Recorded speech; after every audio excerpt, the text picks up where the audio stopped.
Hey there, everybody. Good m- morning, good afternoon. Can you guys hear me? Okay, okay. Hey, Lorna, Mirza, Larry, great to see you. Wanted to make sure my sound was coming in. There, Duncan, Crazy Bernie, great to see y'all. Soaring Eagle, same to you. Certainly, it has been picking up at least. Right? We got a good trading range yesterday in the S&P. We came down this morning, tested the 30 that held beautifully as support, and we're bouncing up. So certainly we'll take a look at some of the intraday charts, see if there's another setup coming up. And of course, this is a great time to ask any questions. If you guys have any questions over trading, chart, strategies, indicators, I am more than happy to answer them. And if I don't know the answer myself, we'll be happy to point you in the right direction of where I think a good answer to that question. Hey, Carol, good to see you. And Polly, I hope you're doing good. Polly's asking, can we take a look at BSX? Did a couple of Bollinger Band snaps on the previous earnings. Absolutely. BSX, we'll add that to the list for today. And hey, Rafa Chief, good to see you as well. Hope you're having a good trading day. So let's start with SPX and we will go from there. So starting with SPX, as I mentioned, really great range yesterday. Now, it was about a 55-point range, and certainly when you compare it to last year, wasn't it's not a very big range necessarily, not that big of a deal. 100-point range, more of the commonplace last year. But when you compare it to what we've seen recently this year, especially weeks, 50 points is a really stellar range to have seen. Oh, sorry, there we go. And so because of that, right, we had a nice up certainly for my intraday folks. If you took any intraday trades yesterday, the downside that worked out probably quite nicely for you, depending on your strikes and the strategy you went with. And so this morning, certainly keeping an eye on the possibility of that volatility coming in. Hey, Daniel, good to see you. So this morning we opened up technically a little bit higher than the close. Thanks, Dakudo. Appreciate that. Uh, moved right down into the 30 as support, held that very nicely. For those of you in the profit recycling mastery, right on the sell-off this morning, given the weakness we are seeing in the Bollinger Bands, we took an intraday trade, profit recycled that for a very quick win because we were getting closer to that support level at 40.58, right? The low today was just shy of 40.60. So as we know, sometimes the underlying price close to those support and resistance levels, maybe not quite completely touch it, shy of it, and then end up bouncing. And so I was trying to be mindful of that. So I locked in a quick profit. You might have been able to take a bigger one. If so, well done. And then we have ended up bouncing back up and we've had a pretty strong bounce back up. We're right back up towards the highs of this morning. The caution here, at least from what I see right now, is the 10 period simple on the hourly chart. That is currently acting as resist, right? So we could start to stall here. If we do manage to break it, then my next bigger target to the upside would be 4,100. Do want to point out on the daily chart, 4130 is where the 10 period, of course, is a big psychological level. So always one to be mindful of. It's also right in line with that price level that we kind of have seen in the past. Slightly above that is our intraday resistance on the hourly chart. That's around 411 to 420, 4111 here at 4109 on the 10-minute chart, right in that range. So if we do manage to continue to the upside, those would be my target in that order.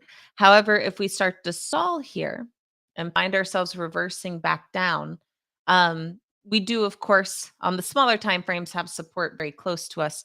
But bigger targets, 4075, that psychological level, that's, as you can see back here yesterday, into that's where we kind of had some stalling happened before that last 10 minutes basically sell off to the downside where we finally broke that range, but 40.75 still going to be a mini psychological level as well as a technical level.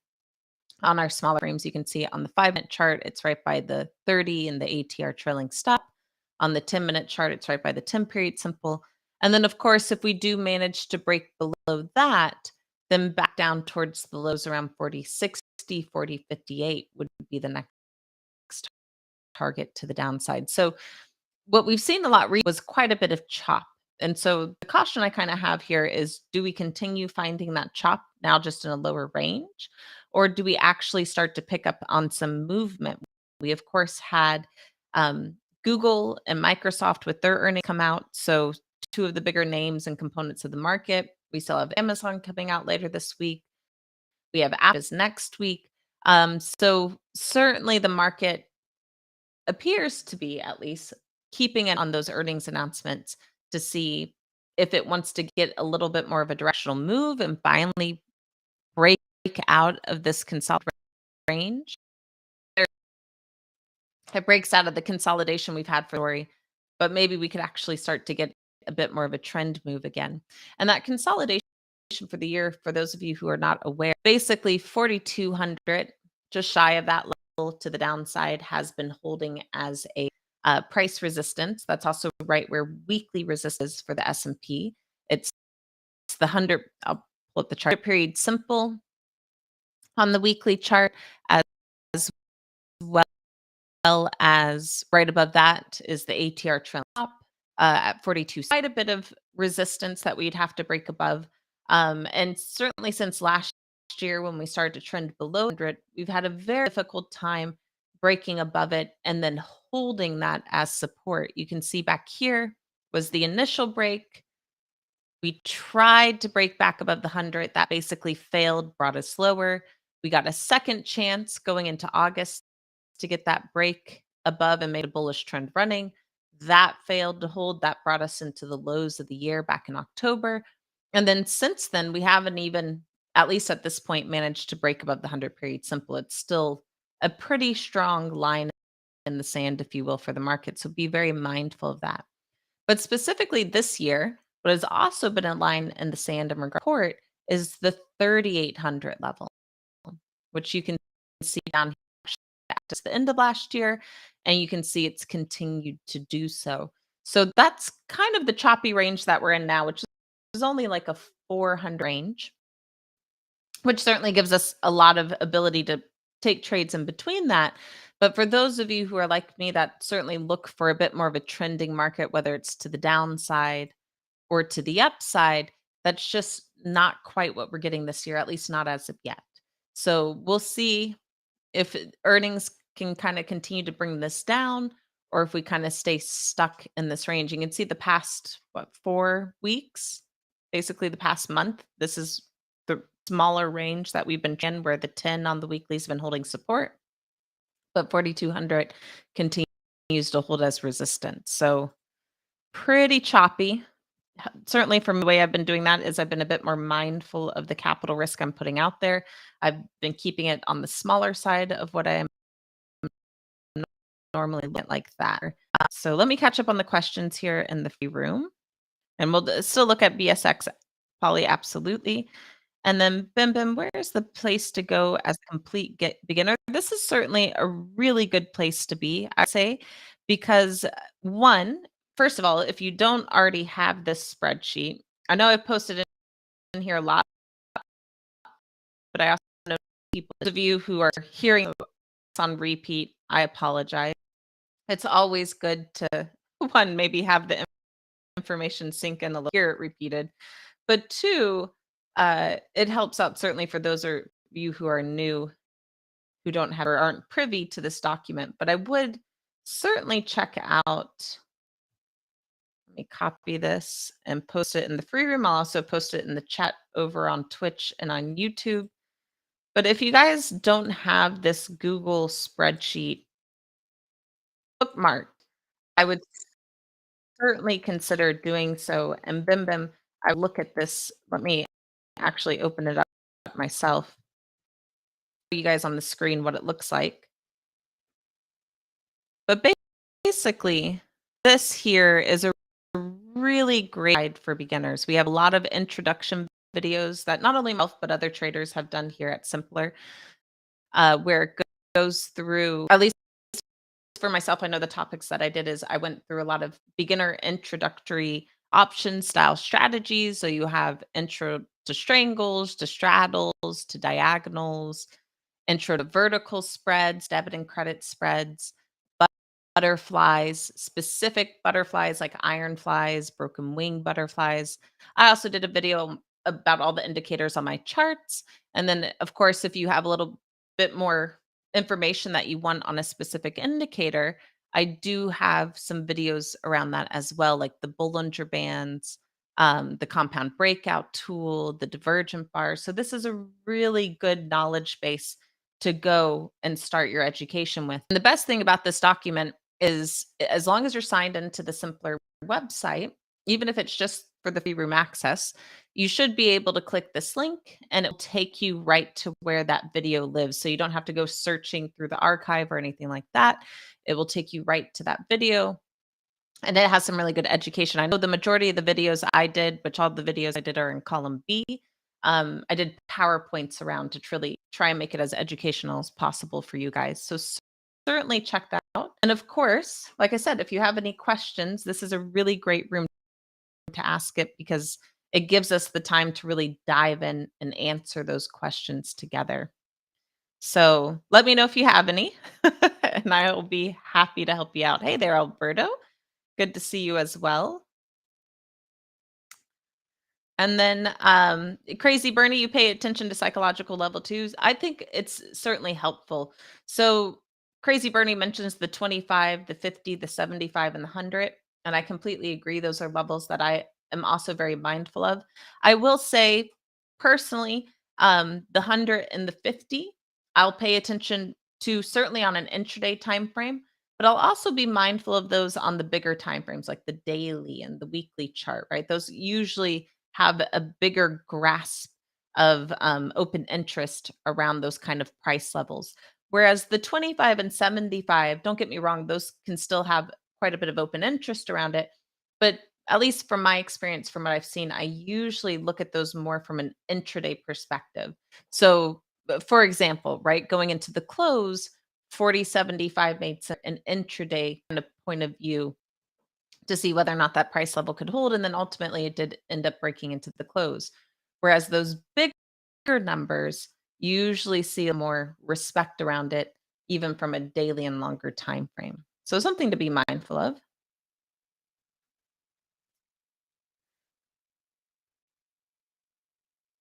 And then also Crazy Bernie mentioned I'm looking at fib levels based on the 100-point spans. Not decided if they're significant yet.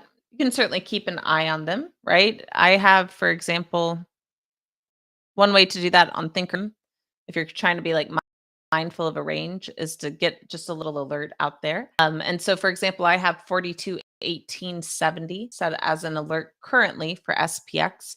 And the reason why I have that set as an alert is because it is a gap level and it's right by those kind of weekly resistance levels we just talked about. So if the price got up towards that range, we filled the gap. One, I would want to know if we filled it or not. But two, for those of you who are newer, sometimes on these gap fills when they occur, all we do see the underlying price tap it, fill the gap, and then reverse back. Example of this actually happened back here. Here we had a gap back in September where we gapped to the downside. And then it took us all the way into December to fill it. But in December, we did.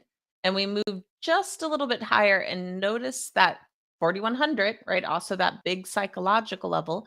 But at 4,100, we basically were able to fill this gap. And then we stalled, right? The price didn't continue higher with the bullish trend.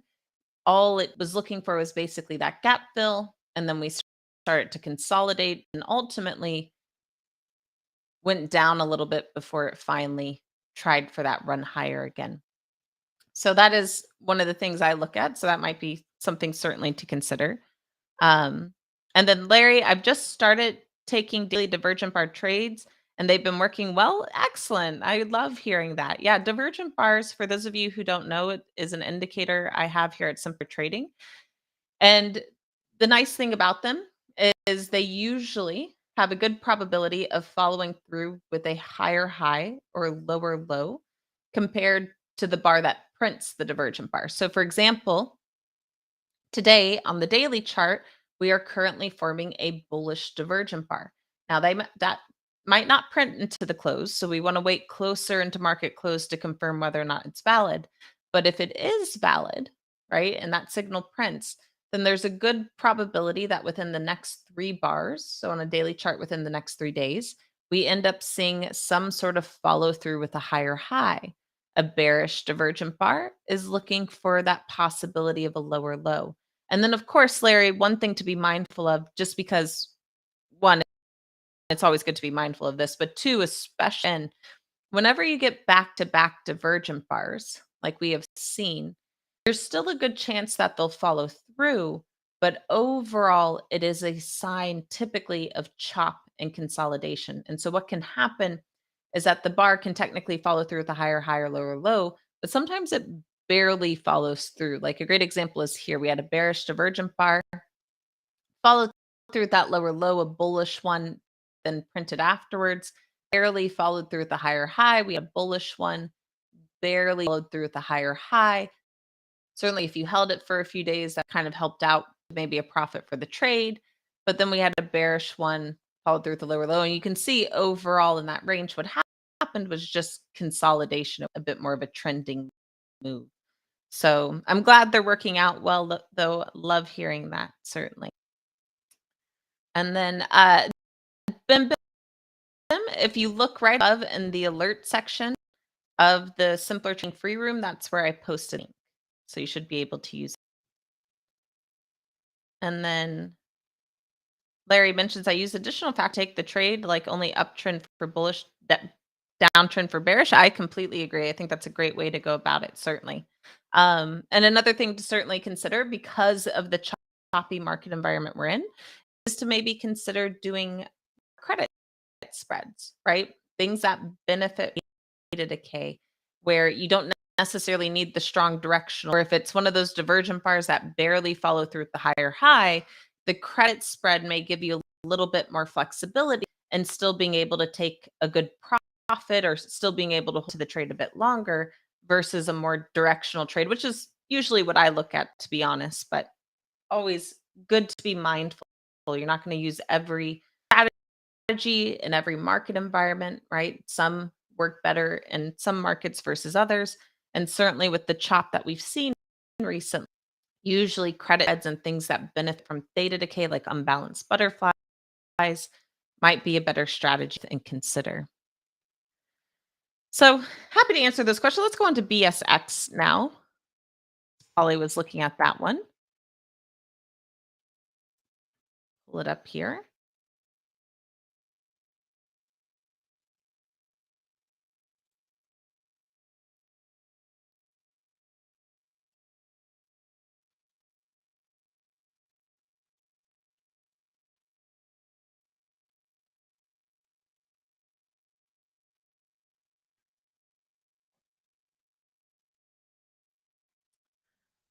BSX, we did have earnings, just like you mentioned, Polly. So that has already come out. I'm waiting for the other indicators to kind of load here. There we go. So, right, the first thing that I noticed is the back-to-back divergent bars, just like we talked about. All of these have technically followed through on their signal. So we had a bearish divergent bar that definitely followed through with a low off that pullback. We had another bearish divergent bar print that followed through with a lower low within the next bar. We had a bullish divergent bar, technically followed through with a higher high within the next bar, and then switched back into a bearish divergent bar. That one certainly followed through with the lower low. And now we're at a point where really, depending on how this bar closes for today, it will either make a bullish or bearish divergent bar. Now, that could certainly be a viable trade idea. But keep in mind, like I just said, it's back to back divergent bars. So, what's overall, when we take a step out from one day into the next and look at the bigger picture point of view, what's happening? We're getting consolidation. It's a decent range of consolidation given how BSX typically trades and what its daily range is versus what we've seen the past few days, but it is still overall consolidation. What are the other indicators pointing to that consolidation? Well, Bollinger Bands are coming together. So they're not trying to flare open. Usually, when they start to flare open some, you get that. Sorry, guys, my mic is giving me issues again. Does it sound like CPO coming through? Let me know, and I will try and fix that. The same thing happened last time. A bit. Okay. Let me pause stream here really quickly, switch my mic, and see if that works better.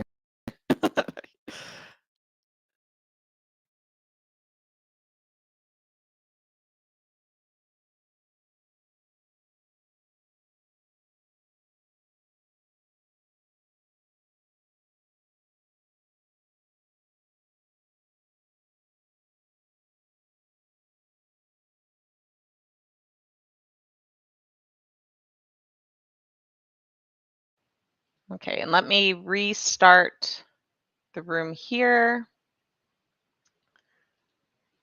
And we should be good to go.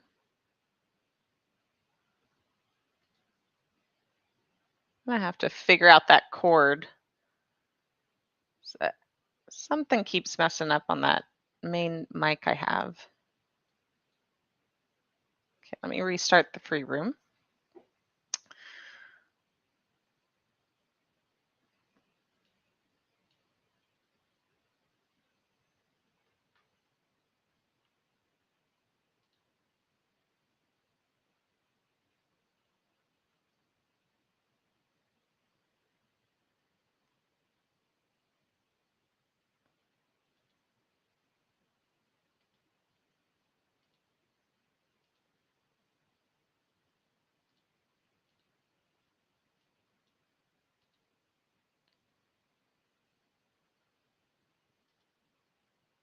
Okay, and we should be back in the free room now. I apologize.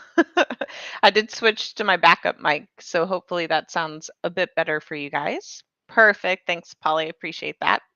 And thanks to Kudo. Appreciate that as well. So, back to what we were talking about though. Overall, we see consolidation here. So, depending on how this prints, right, could be a clue on if we retest support down here at around 50. Notice 50 psychological level, as well as in line with the ATR trailing stop and the 30 period simple. Or could be a clue that we go back up here to kind of test this current price resistance around 53. The thing that has me cautious about whether or not we're going to move much higher or much lower off of this, the lower might be a bit more of a point of view that we could see, is because momentum is in the process of resetting.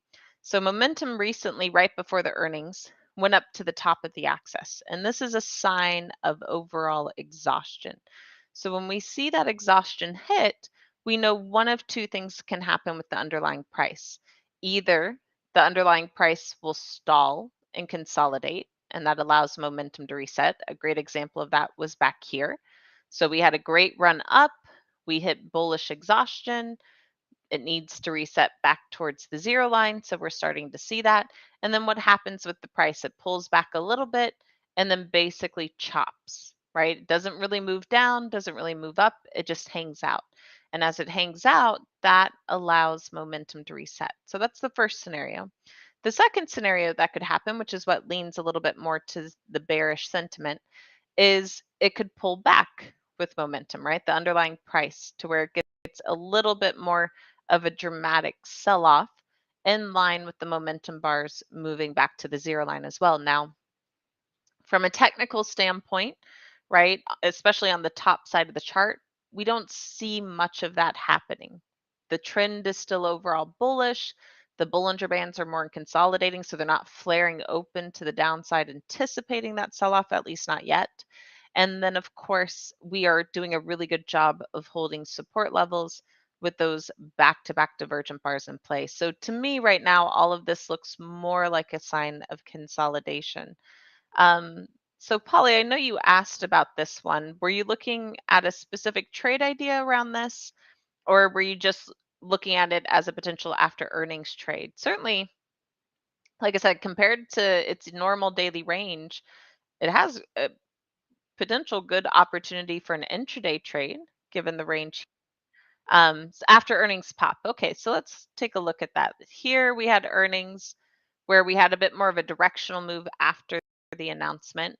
Bollinger Bands were actually, you made a third deviation Bollinger Band snap. So for those of you who aren't aware, when the underlying price exceeds this outside blue line, which is the third deviation Bollinger Band, there's a good probability that the price will either continue to trade and that bar's daily range, or it will actually, in this case, because it's on the upper Bollinger Band, continue to the upside. And so you had that happen on that earnings announcement. So a little bit different one we have here. Let's go back to other earnings. Here on this earnings announcement, you see that volatility happened, kind of chopped, but we did have the Bollinger Band starting to move higher. Momentum was also much lower at the zero line at the time, picking up in strength. So that kind of helped a bit more with that bullish sentiment after the announcement to the upside. Here, definitely had a gap up. Third deviation Bollinger Band snap. Notice how the next trading day higher, but it did, for the most part, stay within that trading range. Another third deviation Bollinger Band snap, another day of staying within that trading range. Also tried to hold the 100 period simple. And then ultimately we did trend a little bit higher, but I would argue this had the initial pop off after earnings and then kind of just hung out for a bit before it started trending again. And then here, after this earnings announcement, we actually started to break the 100, which is never a good sign on the daily. Bollinger Bands were opening lower, and we had the cross of momentum below the zero line. That's a bearish trend aspect to kind of keep that going to the downside. So I would kind of argue, Polly, that we don't have the same narrative in place on the charts as we did with the prior earnings. And that narrative being one, Bollinger Bands aren't really flaring open one way or the other, right? They're still very choppy, even after the kind of bar that we've presented with ourselves today. Two, we're not exceeding the Bollinger Bands, meaning we're not popping outside of them. Certainly not making a third deviation Bollinger Band snap or anything like that. And three, momentum is not near the zero line, and it doesn't have room basically to try and move up or down. It's currently in the process of resetting. Now that narrative might change tomorrow, of course, if things really start to pop up and it gets another green bar to move higher. But based off the technicals that are here at the moment, everything is pointing more towards chop. So I'd, first of all, personally, wait until the close of market or closer into the close to confirm whether or not this is going to print as a bullish or bearish divergent bar. And then depending on if it does, if you're looking for that potential pop after earnings, I would certainly want to confirm a bullish divergent bar. But kind of what we talked about earlier, if there's any premium on this, you might consider more the call, or excuse me, the put credit spread or the put unbalanced butterfly, something that can still benefit with the chop, but leans towards that bullish sentiment to the upside. And of course, the benefit of starting with a credit spread is if it does look like it's hanging out and it's not really moving, you could always add on a call credit spread and turn it into an iron condor. For those of you not familiar with that strategy, let me pull up the option chain over here.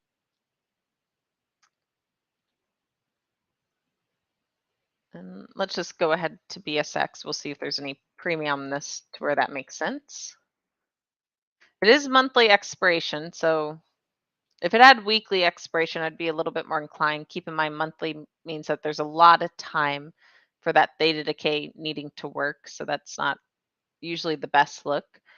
But the idea would be you start off something like a credit spread, and then if it remains out of the money, but we're not really getting a bounce up and we're not breaking price resistance, you go in and then put on a call credit spread, which this isn't really working. Usually it's a capital positive move, but you want the same spread width. So in this case, unfortunately, once we get above 50, our strike increment, which was a dollar strike increment, goes into a 250 strike increment. So that slightly difference of spread width certainly doesn't help us out. And of course, even with this being all the way out in May, there's not much premium around these strikes to begin with. So that might be a little bit difficult on BSX. But from a strategy standpoint, that would certainly be what I would lean towards based on what the chart technicals are showing me. Yeah, crazy Bernie. For those of you who aren't aware in the free room, I do also do these sessions on Twitch and on YouTube. And if you hop over to Twitch and YouTube, I do have my camera on currently in the background. I have stormtroopers. So I try and stick with the Star Wars theme. I'm still working on getting the camera all set up for the simpler site. So that way I can do that as well. But do try and stick with the Star Wars theme, certainly. And then Polly, of course, always happy to review it. Yeah, sometimes you look at the chart, you're like, that looks great. And then you pull up the option chain and it's like, oh, that does not benefit me whatsoever for an options trade. So I've certainly been there before. Yes, Jane, absolutely. I'm really looking forward to May the 4th. We're going to have some fun with that. Hopefully, it will be a good trading day as well to check out. I'd love to be able to actually take some trades that day to maybe get out of this chop. Maybe that's how May the 4th will be with us, is finally getting us a more directional trending move. I would take it. So I do have, of course, plenty of time left in the session, guys. If you have any other questions over a strategy, an indicator, a symbol, now is a great time to ask. Otherwise, I'm happy to just go through some of the things that I'm keeping an eye on myself and see if there's any viable action that needs to be taken or trade ideas. Um, CMG, absolutely. Let's pull that up.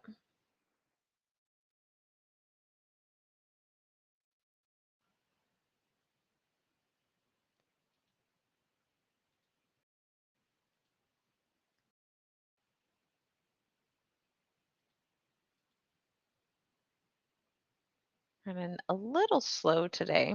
I even closed some of my charts and I can't can't quite get things. Oh, didn't mean to do that. Here,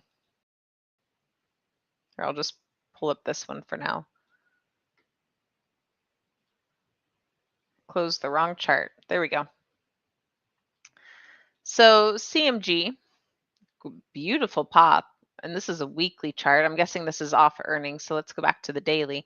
Notice the weekly, though, is making a third deviation Bollinger Band snap. It looks like it, at least. Let's see. The top Bollinger Band is at 2051.09.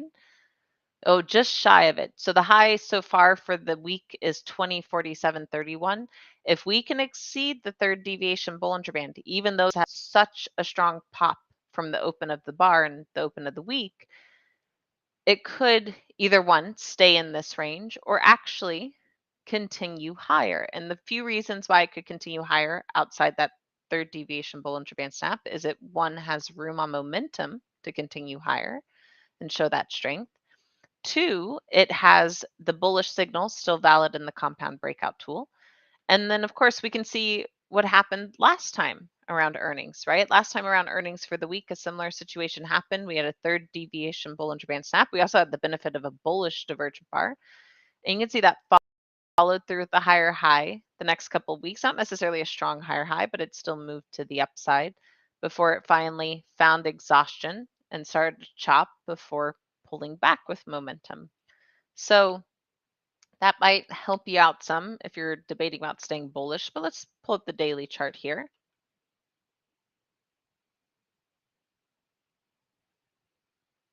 So Larry, for the divergent bar, uh, for the signal, right, to be valid or not, all you're looking for is a higher, lower low than the bar that prints. That technically satisfies the divergent bar on if it follows through. So sometimes it can be a really big move, Like just for example, I see this one out of the corner of my eye. So here is a bearish divergent bar. Here was a great follow through of a lower low. But then other times, of course, it barely follows through, right? Here's a bullish divergent bar, barely followed through with a higher high, and then resistance came into play and it dropped back down. So I certainly love the divergent bar to jump in for entries on trades and things like that. But I do, of course, always pair it with my other technicals. So for example, this bullish divergent bar, if I had jumped into it, yes, I'd be looking for a higher high, but I would also be very mindful of the resistance, right? Right above us. Doesn't mean it couldn't have broken resistance, but that's going to be a bit of a struggle for the underlying price to break above. So that would make a good target, right? For a price to take a profit on. So I hope that kind of answers your question. And then in regards to how long I give the divergent bar, I have found the sweet spot when using this indicator is 3 bars. So on a daily chart, that's 3 trading days. On a weekly chart, that's 3 weeks. On an intraday chart, like the hourly chart, for example, typically 3 hours, though there are a little few nuances around SPX in particular with that indicator that I'll sometimes look at for a bit longer. But usually 3 bars is the sweet spot for if the trade's going to work or not. So here on the daily chart for CMG, definitely have that third deviation Bollinger Band snap, huge gap to the upside. We do have a little bit more room on momentum. So not quite at exhaustion, but we are getting closer, something to be mindful of. Certainly the trend is overall bullish. Now, personally for me, this is a really tough spot to jump into a trade. And the reason why is because of how much it has moved. Now, if you're in a trade, especially if you have multiple contracts, then you might consider leaving a runner on overnight as long as the sellers don't really drag the price back down into the close. And that's because of one, the third deviation Bollinger Band snap, and two, there is a little bit more room on momentum. For a new trade, the reason why this is hard for me to jump in on it is even though it has the third deviation Bollinger Band snap, which means there's that probability that it could keep going. The issue that I have is it's already getting close to the top of the axis. So that makes it a bit hard. The second thing is obviously with this kind of move, we're nowhere near support to make for that clean kind of entry off that level for a bounce.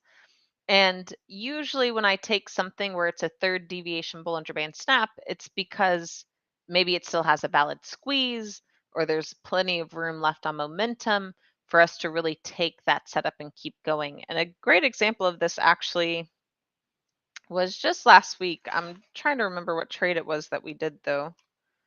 Let me go back in my trading journal and see if I can find it.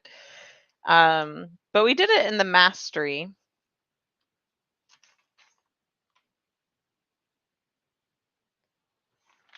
I cannot remember for the life of me what that was, though.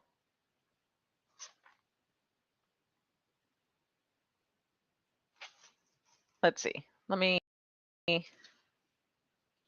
go back here. Account, because that will be easier to find.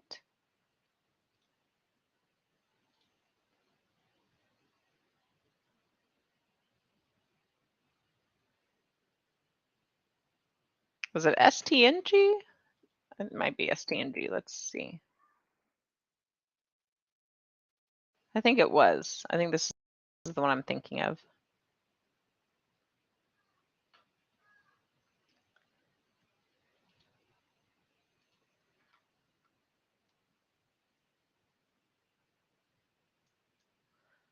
Yeah, so on STNG, we actually jumped into a trade here because it had that third deviation Bollinger Band snap. Bollinger Bands were starting to flare open, but it also still had one, a valid squeeze, and two, plenty of room on momentum to continue higher. And so that next day when we got the follow through of a higher high, we took the quick win. We in the mastery, we took the overnight win, locked it in. And technically it made another third deviation Bollinger Band snap. So you might have stayed in it. You can see the next day didn't quite get the higher high. It just kind of stayed with that second scenario that could happen with that setup. And then unfortunately for bulls, right, it did drop back down and now it's attempting to break support going into its earnings announcement. So it was a short-lived one, but this is a really good example of where I would consider a third deviation Bollinger Band snap because the other indicators are more in line with that possibility it keeps going. Whereas CMG, it's not to say it can't keep going, but it's already had a good chunk of this move kind of happen, right? And more importantly, from a momentum perspective, we're getting closer to those exhaustion levels. So if you're shorter dated on this trade, like it's a this week or a next week expiration, that would have me stay a little bit cautious about jumping into anything new. And then if you have a runner, right, maybe leaving a runner on. But if you're trying to do this short dated for a new trade, I'd be a little hesitant about that. If on the weekly chart, though, it makes that third deviation Bollinger Band snap into the end of the week, which it's just shy of doing that currently. So it hasn't done it yet. But if it can do it, then the weekly chart might be where I'd consider playing this a bit more. And the way I would personally look about playing this trade is two different things to be mindful of. One, I would try and give myself plenty of time to hold on to this and allow for a pullback in the price and the overall trend to keep going. Because keep in mind, this is a very wide weekly range for the bar. And one of the two scenarios on those third deviation, it could keep going with the move to the upside, but it could also just stay within this range. So you have to be understanding and okay with that with your capital if you're trying to jump in here and be bullish. And in fact, it pulls back and just kind of chops and hangs out. The second thing I would do is ideally I would only do a small portion of my normal capital risk. So let's say my normal capital risk per trade is $500. Well, if that's the case, then on something like this, I might only risk 100, maybe $200 of the 500. And the reason why is one, if it keeps going, great, you're in the trade, right? You're happy. But two, if you have to sit through a pullback into support and support holds and you still like the trend setup, well, now you're able to jump in at a much better technical level for also a much better price. And you can that way build into your full risk tolerance of $500 rather than doing the full 500 here and then having to sit through a pullback, putting in more capital than you would want to do. All of that leads to that emotional dark side of trading that you don't want to be on. And so I would really try and keep it to just a portion of my normal capital risk. And of course, the third outcome is it pulls back and it breaks the bullish trend. And if that happens, you'll be very happy that you only risked the 100 to $200 rather than risking the full 500 because you're making up a much smaller risk amount for the account. And basically didn't blow your risk tolerance all on one trade at the start of the trade when it's way up here. So kind of gives that 2 cents on CMG for anyone who's either in the trade or is looking to trade it. For myself, I don't see anything based on a daily perspective that really makes me want to jump into that. And then I do see Tesla, so let me pull that one up as well that you guys are asking about.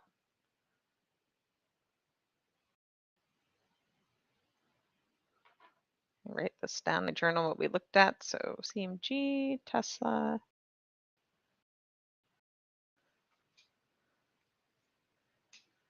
So who have been listening to me file on Tesla, y'all know that I've been waiting for this to finally break either the 100 period simple as support and move lower or to break above 200. For those of you who don't know, 200, that price level, has been a really big price level. And arguably, I guess you could say a psychological level, but it's certainly been a really big price level for Tesla the past like year and a half. Prior to the break of that level back here in December, it was acting as a really strong price support level. So you could see we would go down, test that range, bounce, right? Test it again, bounce. Here we tested the level, tried to bounce. And then all of a sudden, really it was in November of last year, we started to break it. And once we break a price level like that, what used to be support now turns into resistance. And so we broke the level. We attempted to come back and test it, failed to break above it. That's not a good sign for bulls. Tried a second time to break above it. That really didn't do us too well. And here's where I'm looking at right here. Tried to go up, test it, failed. Tried to go up again and test it, that failed. And then we had that stronger selling that came into the end of the year. More recently, we did manage to break above the 100, right, to try and get out of that bearish trend.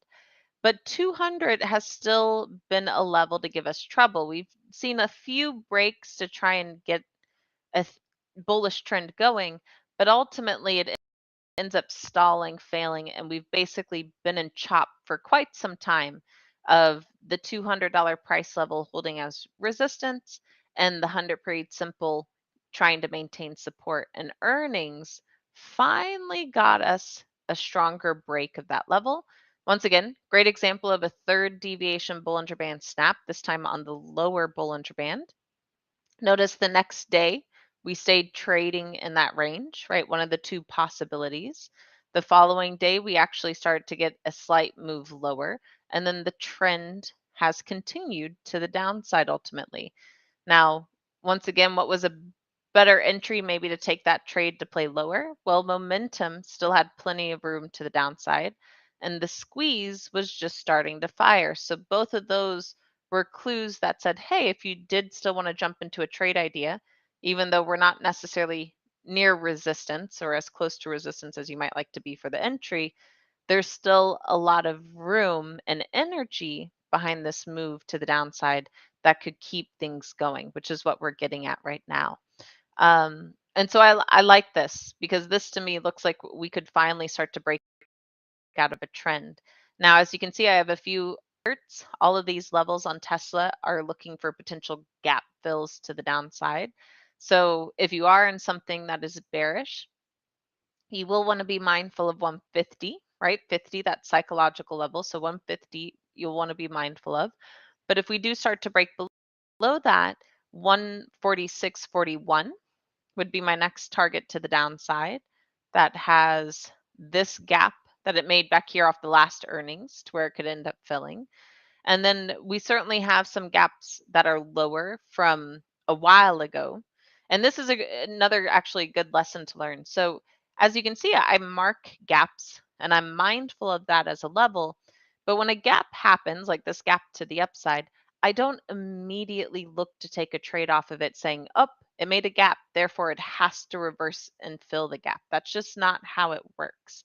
Um, that's not to say that most gaps don't end up getting filled, but you never know on what time frame it's going to get filled. Is it going to get filled immediately? Like this gap here, for example, we gapped down and then by the next trading day, it filled the gap, right? So that happened rather quickly. Other times, though, it can take months, like this one, for example. This is still valid. This one printed in the end of January and we're in April now, and that gap still hasn't filled.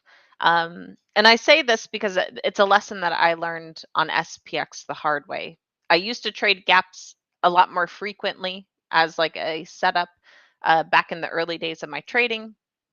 And there's this particular gap I remember on SPX where it was a gap to the upside like this that and I put on a bearish trade thinking that we'd reverse back down and fill it quickly.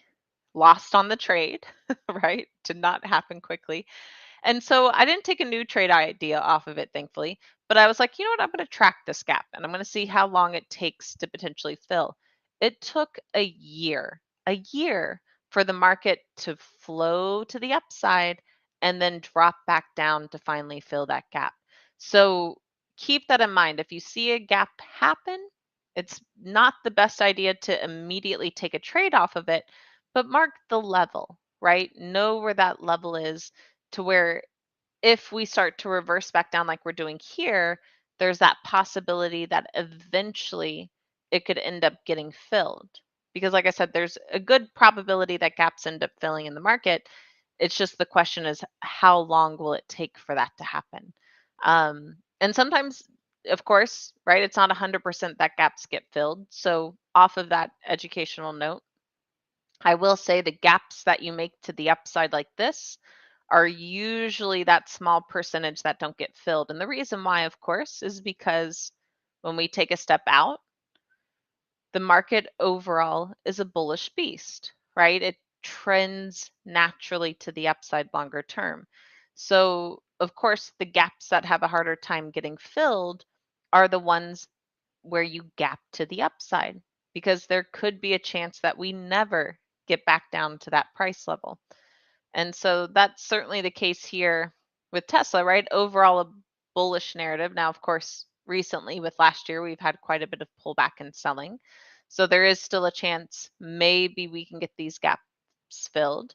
But if we start to hold support here, if we really start to reverse on the trend, you have to accept that the probability of these gaps getting filled, especially the ones that are like at 75 and at 81, it's just not as likely at that point to happen. So hope that helps you guys out some. As for a trade idea around Tesla, let's pull that back up to the daily.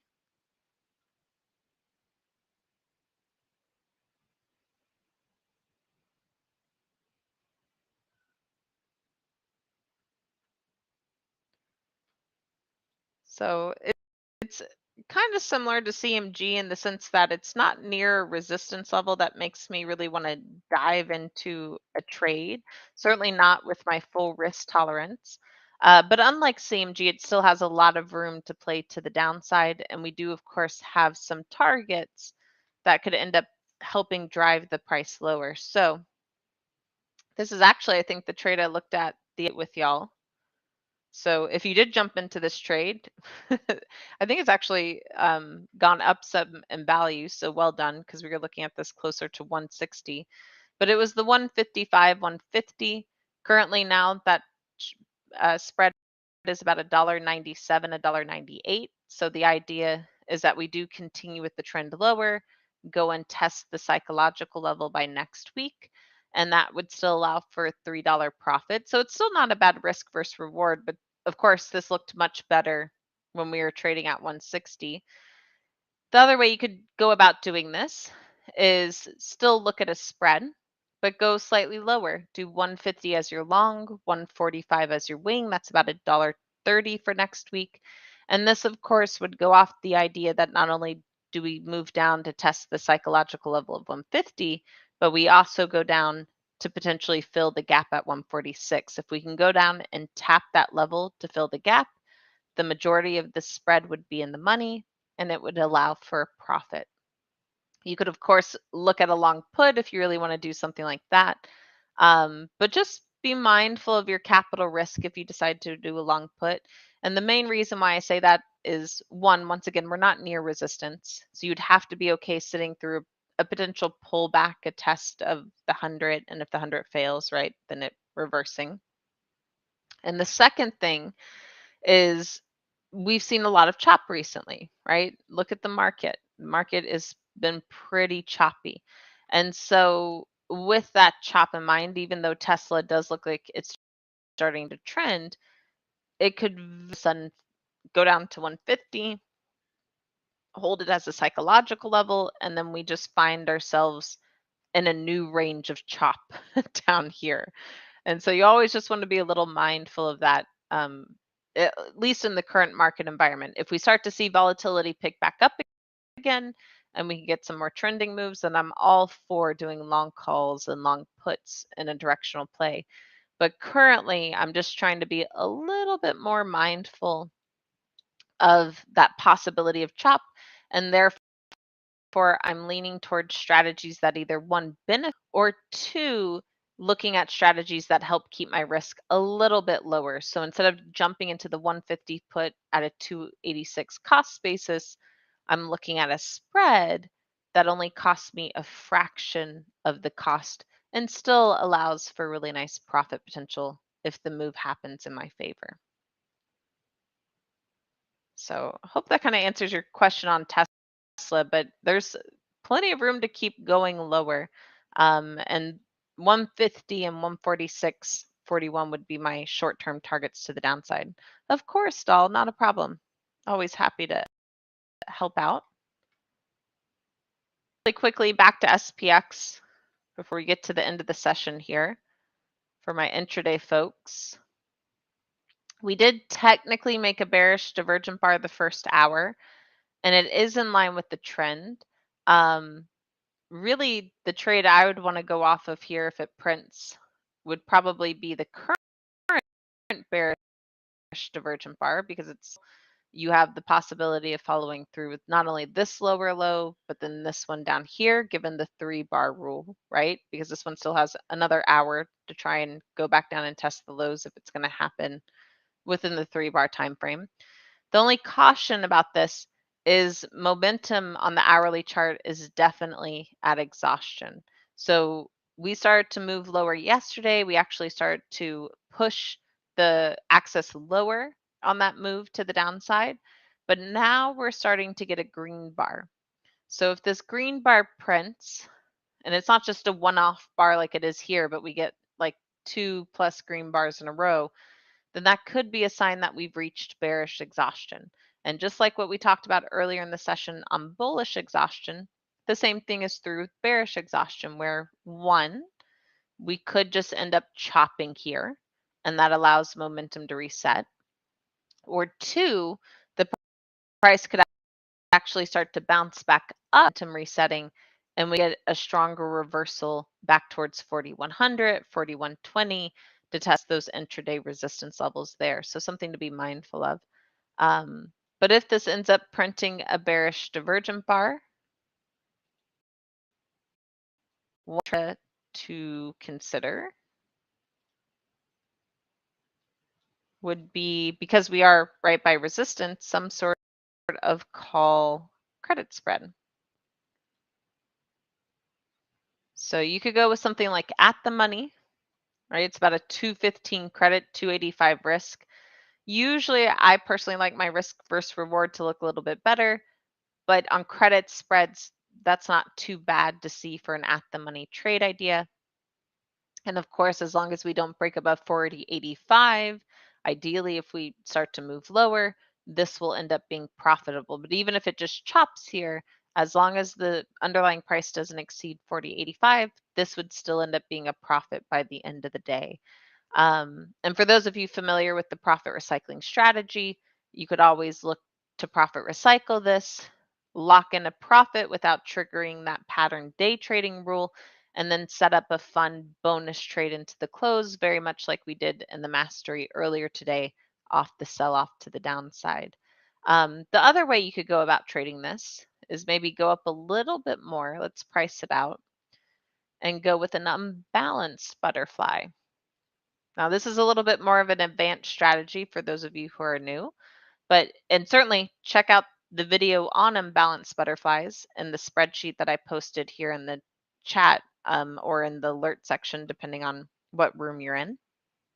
Because overall, this is a good strategy in the style market. So I don't like the premium here, but the idea is you have a standard butterfly, so 121 contract amount, and then you have an extra contract on the credit spread. So that's why ultimately it is 132, because a butterfly, just to work through this, a butterfly is a debit spread in combination with a credit spread. So that's why it's a 121 contract amount. And you're basically looking for, on a butterfly, a standard butterfly, you're looking for the price to ideally hang out at your short strike so that you profit both on the debit spread and on the credit spread side of the trade. But on an unbalanced butterfly, you add an addition track to the credit spread, which bumps this up to 3, and what bumps up that further out of the money long call into 2 contracts. So it's a 132 scenario. And as you can see, when all the strikes are combined together in one order ticket, it turns out to be for an overall credit. Now, this is really small, so I wouldn't look at this trade myself. But the idea would be if we could at least get like a 50-cent credit on it. The thought is, as long as we don't break above 4,100, we're profitable. If the entire trade stays of the money, then it acts like a credit spread, and the credit that we receive is our locked in profit. If, however, the price does end up bouncing up, but it doesn't break above our short strike, which in this case is 4,100. That's why I was looking at it, because that's a nice big level for the market. Then you actually have a max profit potential of 550, because you have the 50 cents of credit that you could win on top of the 5-point width of the butterfly. So I like these style trades just because if you're okay with the risk around it, which is 450, which keep in mind that is a pretty big risk for those of you with smaller accounts. And that risk would incur if we really started to break above 4,100. So let's say we bounced up and went up to 4,120, right? Then you have to be okay with that capital risk. But if you're okay with that risk, if that's within your risk tolerance for your account, the nice thing about this trade is it's like a credit spread, but with insurance. So the idea is you're really looking to just take the premium on the trade and lock it in. But if the market bounces, then you kind of have a line in the sand of your short strike where you're really not anticipating the price to break above that.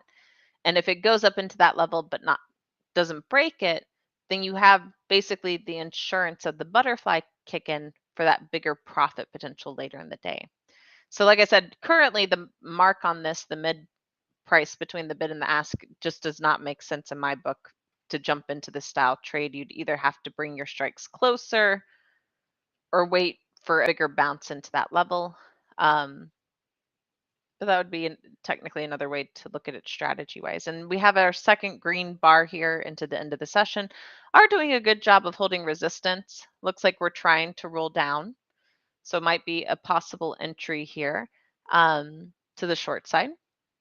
But that is my time, guys. So thank you so much for joining me. As always, may the trade be with you, my fellow Jedis. Continue to be mindful of your risk in this current market environment, and we'll see if we can ever start to get a trend going again. I look forward to talking to y'all next time. Bye, guys.